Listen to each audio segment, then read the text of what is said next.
Hello and welcome to part 6 of Research and Planning for your Media Studies coursework, and the focus for today is on the advertorial. Just a reminder of why we're doing this and what we've got to do it for. So first of all, coursework is 30% of the overall grade of this A-level. The aim is to create your own magazine brand, so you come up with a name and concept and produce material for that magazine brand. You have to research the magazine industry and magazines in order to be able to produce your own work, so you know what you're doing. Then you've got to plan your production and produce print media in the form of a magazine cover, an advertorial, and a double page spread. That'll be stage 1 of the coursework. After that, we will create a website, and that's got to include some audio visual material. So just to let you know, this is the final part of the research for now. Okay, so the majority of it's done, and from this we're going to go on and start to plan your production after this stage of the research and planning. Again, just to emphasize what you have to do for this first aspect of research and planning, and of course we've been focusing on print media, and over the past week we've looked at the front cover in detail, and you've done work on that, and you've also found double page spreads or feature articles and found examples of those and identified those, so you know what a double page spread looks like. Today's focus, as I said, is going to be on the advertorial. Now, for the advertorial, you've got to look and include certain features for the page when you create your own work, and these include a headline and stand first. So we've looked at those with the double page spread. It's got to include original images. You've got to take them. It's got to have body text for 150 to 200 words, so you've got to write stuff in there, and also you've got to clearly identify the advertising content. So the next question really is, what is an advertorial? The clue really is in the name. So advert is part of the word advertorial, and an advertorial is by and large an advert. However, it doesn't look quite like an advert. It looks like a feature, like a written feature you would get in a magazine, and it's a combination between an advert and a written feature, and it's done in collaboration between the publishers of the magazine and people who want to advertise in it. So the short answer is an advert created in the style of a written article. So things you need to identify when we're looking at advertorials. Of course, there's the advertising content. So what's the product? In this case, it's a Samsung Galaxy phone, and you also need to include a headline. So Sunday Report, it's written like it's a feature. In here you've also got a stand first, although it's quite a small one that we can sort of see here. So the stand first. You will also have to include original images. We've got a main one here, and we've got additional images here. So each image should show a different aspect of the character and what the character's doing. So the first one here, basically he's relaxing at home. This one here is out doing work. Okay, and this one here is at the gym. So what this is doing, what each image is doing, is building up a picture of the character's life. So each one serves a purpose. It shouldn't just be sort of showing the same thing again and again and again. You've also got to include, of course, written copy or body text, 150 to 200 words, and you can see this one here is written with a column style, 2-column style, 1 column there, 1 column there. There's little subheadings on there as well to break up the text. You can see, and this bit down the middle to separate it, as you will know, is called the gutter. So the space in between the body text is called the gutter. Yeah, and here we've got another advertorial. The difference with this one compared to the one we just looked at is that this is a single page. The other one was done in the form of a double page spread, but it's absolutely acceptable to do a single page, and it might even look better, I think, because it's less to design and less to cover. But that will be your choice. It's the single page advertorial here. Again, we've got the advertising content, and it's fitness watches here, and there's different images of those as we see. There's also a headline. Again, the stand first. We will see sort of here, just on the main image. Of course, you have other features such as the written copies. So again, this is done in a 3-column style to split up the page, and a wider sort of gutter on here to make it look ordered and neat and, you know, aesthetically pleasing and manageable to read as well. And of course, you have original images. There's one main image here, but there are additional images as well.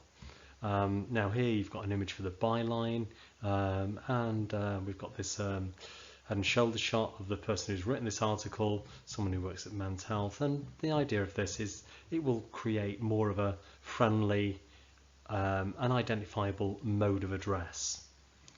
Okay, so again, it will be your choice whether you want to do a double page spread for the advertorial or a single page. Here we have some other advertorials, this one from OK Magazine, and you can see there's different styles here. Again, we've got the headline, there is the stand first, and this is done in a 2-column design, and of course the advertising content can be seen here. And you can photograph your own advertising content and include that in here, but also I think it's important to include people in there as well, because that makes it easy to relate to, and we see the main feature, the person using the product here. Okay, this advertorial from a woman's fashion magazine. Again, how do you use the product? We've got a picture of it there, but of course the main images are people who are actually of the product itself and how it's going to be used.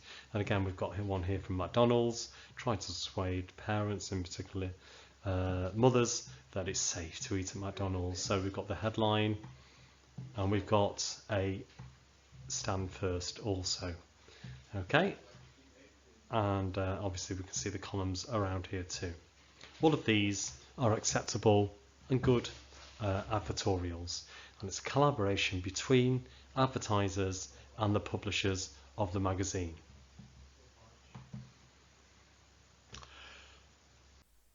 So why are advertorials important to magazines? Now, in a word, the answer to this is money. But in understanding it more enables us to link in some of the other concepts that we've already looked at. So, for example, we know, if we've looked at Men's Health magazine, that is owned by a company called Hearst Magazines. Okay, so Hearst Magazines are one of the mainstream major publishers. And here we can see the website for Hearst Magazines just in the UK. They are an international organisation as well, with magazines in Europe, the Middle East, America, all over the world. And if we have a look at what they own, it's quite significant. So women's lifestyle magazines, women's fashion magazines, other home magazines, and of course fitness magazines as well.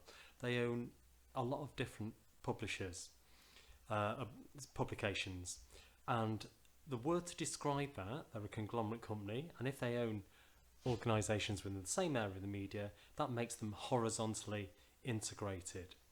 Alright, so the aim of conglomerate companies is to make money. So how do they do that? Well, one way they make money is by selling the magazines, but there is another way as well. Okay, and this is through advertising. So what we're going to look at now is something called the Men's Health Media Pack. And basically, all magazines publish this and send it out to people who are thinking about advertising within that particular magazine, because it gives a breakdown of the audience and how much money they've got and things like that. So if you're thinking of advertising in men's health, you want to know a bit more about men's health. So what it does in this media pack, it gives you what's called a brand overview of what it's generally about. What's quite interesting for us is this brand ecosystem. So what we would have called magazines before are now brands. So Men's Health was once just a magazine, with a physical magazine being created in print, but now it's also a digital version, and it also uses and produces video as well.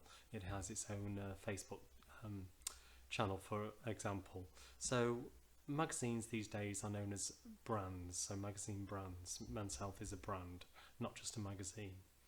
And if we look at some of the other information on here, it will obviously give you the number of readers, how many people buy it, who it's reaching, and also how many followers it's got on social media. All these things are important in terms of business and making money. More about the different features within Men's Health magazine. But then we come to something called the rate card. So the importance of advertising and money is made sort of clearer to us here. The rate card gives people wanting to advertise an idea of how much it's going to cost for advertising. And if we have a look at this, we can see some quite high figures here. So for a double page spread in some of the best positions within the magazine, it's £20,500, and for a single page it's over £10,000. Obviously, depending on where you get it in the magazine, it costs you more or less money. So we can think about that, and obviously there's big amounts of money involved here. If we also look at the digital display, it's cheaper, but you can have more, you can replace that sort of more often, and there's less audience for that. Now if you want digital content, so a sponsored video for example, or a what you call the co-branded video, and these are the video equivalents of advertorials, it's going to cost you a minimum of £20,000, so it's big money. There aren't any examples here of or prices here for a print advertorial, I don't think, but we can imagine that it's going to cost you quite a bit of money in order to have an advertorial created for you within oh actually we do have we've got an editorial here. So a double page spread is £12,000, nearly £13,000. A single page is £6,500. Okay, so it's big money. So why are advertorials important to magazines? It's because of the money and the money they bring into magazines. But in order to do that, they must sell products and sell a lifestyle to particular audiences. When we look at the industry, then when we look at publishers, we've got to consider the theorists, the media theorists that we've covered throughout the course. Curran and Seaton, we might think about here. And of course, they say the media is controlled by a small number of companies. And we've got the concept of an oligopoly. An oligopoly is a small number of companies that in this case own the magazine publishers. The magazine publishers, there's not many of them, and they own all the magazines, and they're driven by profit and power. And if you're driven by profit and power, you're likely to not be as creative as you might be, try out new ideas, offer diverse representations, because you want to produce things that you think are going to continue to sell. So you stick with mainstream ideas, things that are already established, things that people are already responding to, rather than offer different views on things. And of course, Hesman Halg, we've got to think about Hesman Halg as well. So the aim of cultural industries, they try to minimize risk and maximize audiences, and they do this by vertical and horizontal integration. So the publishing houses are horizontally integrated, they own loads and loads of different magazines, and in doing that they cut out competition, and it's very difficult for independent publishers to actually get a foothold within the magazine industry, because people are buying mainstream magazines, and unless you're part or belong to one of the big publishers, it's difficult to compete.